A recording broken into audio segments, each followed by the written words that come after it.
HCF of 34 and 102. So രണ്ടും even നമ്പേഴ്സാണ്. So 2 കൊണ്ട് divide ചെയ്യാൻ പറ്റും. 3ൽ 2 1 ടൈം, ബാലൻസ് 1 വന്നു. 14ൽ 2 7 ടൈംസ്, 10ൽ 2 5 ടൈംസ്, 2ൽ 2 1 ടൈം. സോ 17 ആൻഡ് 51 കിട്ടി. ദെൻ ഇവിടെ എന്ന് പറയുന്നത് 17ഉം 51ഉം നമുക്ക് ടേബിളിൽ കിട്ടണതല്ല.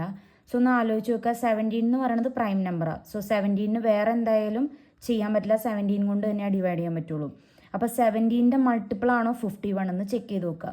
സോ 17നെ ഇൻറ്റു ലാസ്റ്റ് ഡിജിറ്റ് 7 ആണ്. 7 ഇൻറ്റു 3 ചെയ്താലാണ് ഇവിടുത്തെ ലാസ്റ്റ് ഡിജിറ്റ് 1 എന്തായാലും കിട്ടുള്ളൂ. സോ 7 ഇൻറ്റു 3 21, 1 ഇവിടെ വന്നു, 2 ഇവിടെ വന്നു. 1 ഇൻറ്റു 3 3, 3 + 2 5. സോ ആൻസർ കിട്ടി. സോ ഈ രണ്ട് നമ്പേഴ്സും 17 കൊണ്ട് ഡിവൈഡ് ചെയ്യാൻ പറ്റും. 17നെ 17 കൊണ്ട് ഡിവൈഡ് ചെയ്യുമ്പോൾ 1, 51നെ 17 കൊണ്ട് ഡിവൈഡ് ചെയ്യുമ്പോൾ 3. സോ ഇവിടെ വെച്ച് നമുക്ക് നിർത്താൻ പറ്റും. ഇവിടെ നിന്ന് HCF എന്ന് പറയുന്നത് എന്ത് കിട്ടും? 2 ഇൻറ്റു 17. ഈ നമ്പേഴ്സ് ഒരിക്കലും എഴുതരുത്, ഈ സൈഡിലുള്ളത് മാത്രമേ എഴുതാൻ പാടുള്ളൂ. So 2 into 17 which is equal to 34 എന്ന് ആൻസർ കിട്ടും.